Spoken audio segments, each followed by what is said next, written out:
Way to go, Netflix. You stuck your dick into a franchise and ruined it. Fuck you. You ruined Cloverfield for me.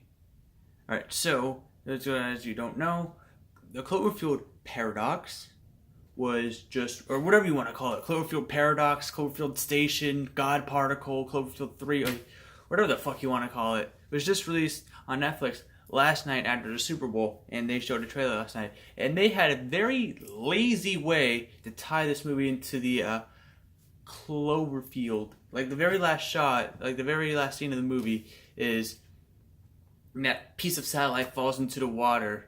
And, yeah, what a very lazy way to tie a sequel into a movie. I mean, this movie wasn't even supposed to be a Cloverfield movie. And now it has a Cloverfield name on it, so I'm going to judge it like a Cloverfield movie. This movie is not a Cloverfield movie. No matter how many times they say Cloverfield in this movie, it's not a Cloverfield movie. It's a movie that takes place on a space station in space, and it's these crew that they have to do like space station type things, protocols and all that stuff. And something happens, and now they're stuck. We've seen this story 1,000 times in other space movies, such as last year's Life. Yeah, they borrow heavily from other movies, which Cloverfield and 10 Cloverfield Lane didn't really do much borrowing. They were, I don't know. This movie was just a pain to sit through. Fuck this movie. My God, I hated the first Cloverfield when I first saw it because I was like, why did they use handheld cameras for the entire movie? I didn't know what found footage was back in 2008, and then November 2015, I was like, you know what? I should see Cloverfield again. I went to Target, bought the Blu-ray, watched it, and I was like, you know what? This movie is fucking fantastic. And what do you know? 2 months later, 10 Cloverfield Lane drops a trailer, and yeah, and I was like, holy shit, there's another Cloverfield movie? So I literally just saw Cloverfield 2 months ago, and now we got, that's for a second time, 2 months ago, and now we have a sequel coming out in March 2016. I was like, holy shit, this is cool. And now that they're trying to make this into a series, and now we got Cloverfield Paradox, the Cloverfield Paradox. And no other Cloverfield movie has name dropped their title in this movie, but this movie does. They say the Cloverfield Paradox in this movie. And they also have a very shitty F-bomb drop since it's PG-13. Yeah. And, yeah, I mean, this has such a great cast. It has David Oyelowo, it has Daniel Bruhl. That's it. That's the only cast members I really know. And Chris O'Dowd, I guess. But I don't really know Chris O'Dowd that much. I only know David Oyelowo from Rise of the Planet of the Apes and Selma, or and then Daniel Bruhl, who was in Glorious Bastards, Rush, and recently Civil War. And I think he was also in Zookeeper's Wife.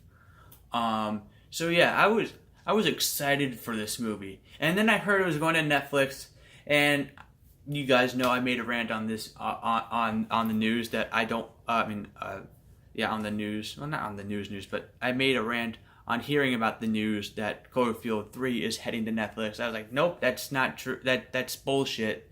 And it went to Netflix, and it was really shitty. I feel like them putting on Netflix really tarnished the movies, the series. The fact that this movie has the Cloverfield name in it is just an insult to the series, because it really has nothing to do with Cloverfield whatsoever. Like I said, they have a very lazy tie-in, but they didn't need to have that stupid tie-in at the end of this movie. They could have just done without it and called it God Particle, which is what it was supposed to be, and could have been. I wouldn't be as pissed if this movie went straight to Netflix. But since it's called Cloverfield, I'm pissed that it went straight to Netflix. It's like making Star Trek 4 and putting it to Netflix. It's like making Mission Impossible Part 7, putting it to Netflix. Why am I just naming Paramount movies? Okay, it's like Universal putting Fast and Furious 10 to Netflix.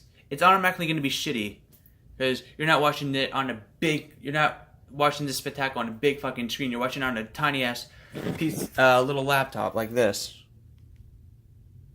You see that? Can you see that? Yeah, you're watching it on a laptop like that. And yes, So already the movie going experience is tarnished because you're watching a space filler on a laptop or on a TV screen at home if you have a smart TV.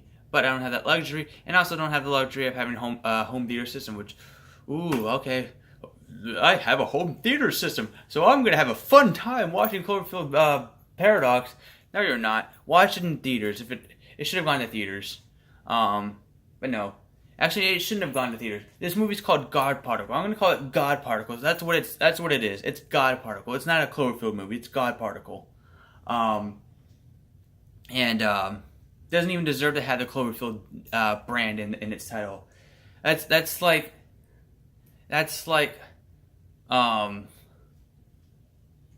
don't know. I can't think of anything. It's like slapping the Cloverfield name. Like, I hate when franchises slap a popular name onto a movie and call it a sequel, and it has really nothing to do with anything. Like Home Alone, not Home Alone. Home Alone 3. What the hell is that movie? It has nothing to do with the other Home Alone movies. There's no McAllister family. At least Home Alone 4 had Kevin McAllister. It was played by a different character, but at least it had Kevin McAllister again. Who is Alex? Who the fuck is Alex? Nobody cares about Alex. Or what about Halloween 3, Season of the Witch? See, I hate when movies just slap a franchise title onto an already pre-existing movie and just like, oh, this is a sequel to a really good movie. Go see it because we want to make money. No, this movie is called God Particle. Halloween 3 should just be called. We already have a Nicolas Cage movie called Season of the Witch. But yeah, I'm calling this movie God Particle. I don't think I'm going to call it the Cloverfield Paradox. Actually, I might call it the Cloverfield Paradox in the title.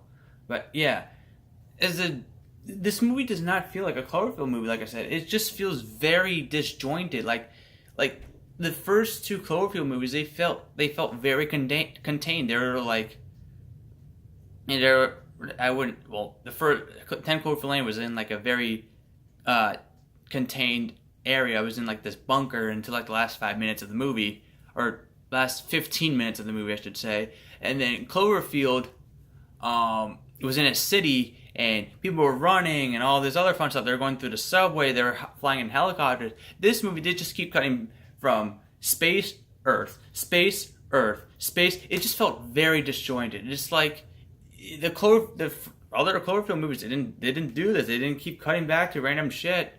They were just focused into one thing. And then they kept cutting to this guy who was on Earth, and his storyline was annoying because his wife Ava is in space and all that stuff. The movie is about. I didn't even talk about what the movie is about. The movie is about the Earth disappearing, and they go into another dimension, and they come back to they come back to the Earth's dimension at the end, and the dimension that we are in at the end, and then we get the monster's face just pops up out of. It's a jump scare, by the way. Thank you for putting a jump scare in your movie, guys. You know how we horror fans love a great old jump scare. No, we don't. And it roars 3 times, and then the movie ends, or 2 times, and then the movie ends. This thing is fucking ginormous. It's like the size of a fucking cloud. It like reaches the cloud. It's not the size of a cloud. It reaches the height of clouds. And yeah, this thing is fucking ginormous. Shit. This movie was just awful. The fact that it went to Netflix is even worse. So, God Particle. No. Okay, if this movie's called God Particle, I'd probably be a little bit more lenient. I'd probably say, yeah, God Particle. 3.5 out of 5 stars. It was not that great of a thriller, but it was still fun to watch. But as a Cloverfield movie, 1 star. No, 1.5 out of 5. No. I meant 0.5 out of 5 stars. This is easily the worst movie of the year.